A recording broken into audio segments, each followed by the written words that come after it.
Solving proportions using means and extremes.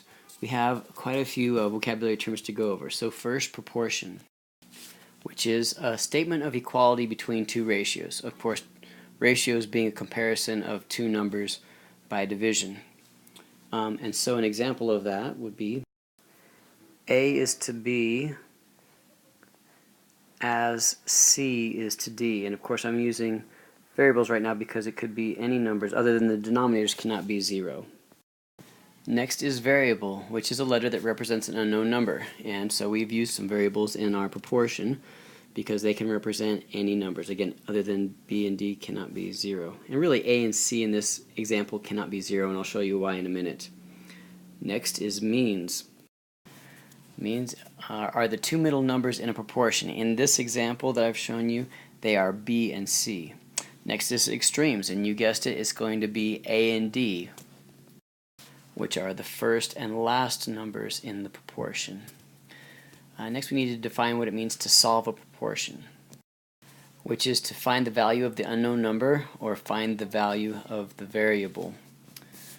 Next is what it means to isolate the variable, which means to get the variable alone or all by itself by inverse operations.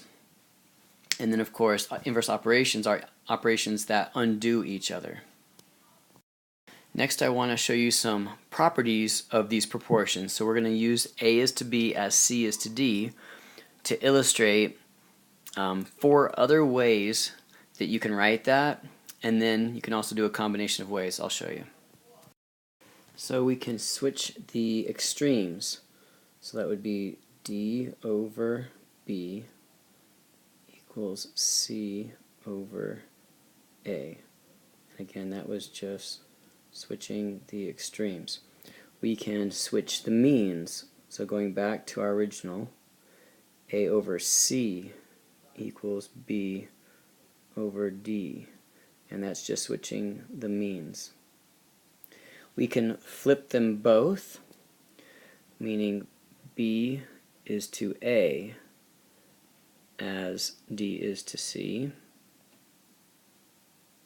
So that is switching them. I do both. And then simply turn them around, meaning put C is to D on the left and A is to B on the right.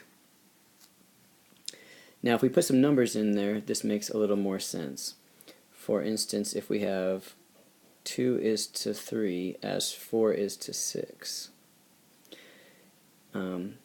Something else you can do to test this, before I get to that, is what's called the cross product.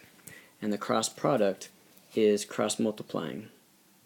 So on all of these, if you cross multiply, D times A, usually we put them in alphabetical order, is AD, and B times C is BC. Hopefully you can see here, we're still going to do A times D and get AD, and B times C and get BC. Still going to get AD and BC. Still going to get AD equals BC. Here we're going to get BC equals AD, but all of them are equivalent to AD equals BC. So along with this 2 is to 3 as 4 is to 6, if we switched it around so it's 6 is to 3 as 4 is to 2, you can see that that is still a true statement. Now it's not equivalent to 2/3 and 4/6, but they're equivalent to each other, and that's all that's important. If we switch the means, we've got 2 is to 4 as 3 is to 6, and you can see that 1/2 equals 1/2. We can switch them, we can flip them both upside down, so it's 3 is to 2 as 6 is to 4. That's still true. We could just reverse it so that it's 4 is to 6 as 2 is to 3.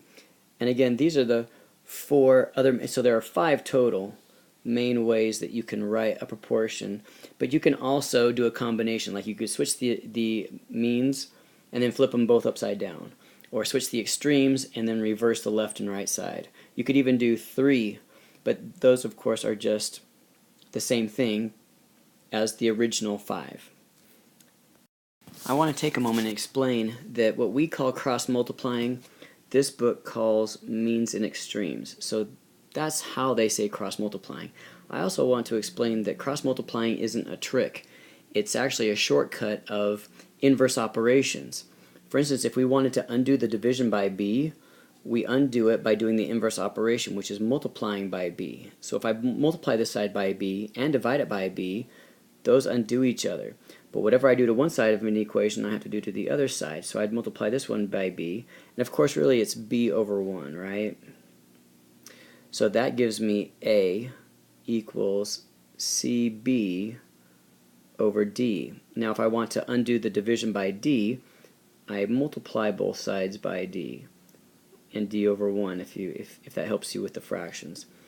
But on this side, I don't really need to show d over 1. So I've just written it as dA equals CB, but that is the same thing as AD because of the commutative property of multiplication equals BC. So cross multiplying or means and extremes actually is inverse operations. It's just done quicker when we show this, but it is inverse operations. So next I want to do an example that shows kind of what the homework is, where we're going to make a mix, and I like to make a mix of candy. Let's say that a candy mix calls for 2 parts gummy bears to 4 parts chocolate candies. If I want 12 cups of this candy mix, how many cups of gummy bears and chocolate candies do I need in order to make the mix? Well, the most common error is for people to write the proportion or the ratio 2:4. The reason this is wrong is because this is a part to part.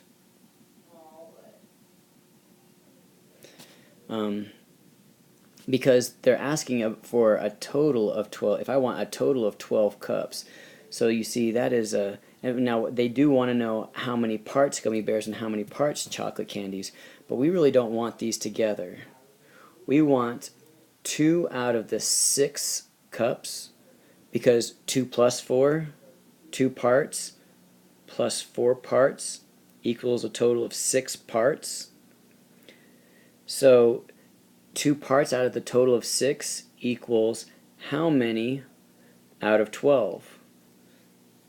Now this is a simple scaling question, right? You see that if I double the bottom, all I need to do is double the top. So that's called scaling. And so I would need 4 parts of the gummy bears. And I'll show you also using the means and extremes. So 4 of those four parts out of the 6 total would need to be the chocolate candies. So then how many out of the 12? And again, you could scale, or I'll just show you cross multiplying or means and extremes. So this is 48 equals, well, instead of question mark, let's put a variable like x, so 6x. Now to solve for that x, you divide both sides by 6, and x equals 8 parts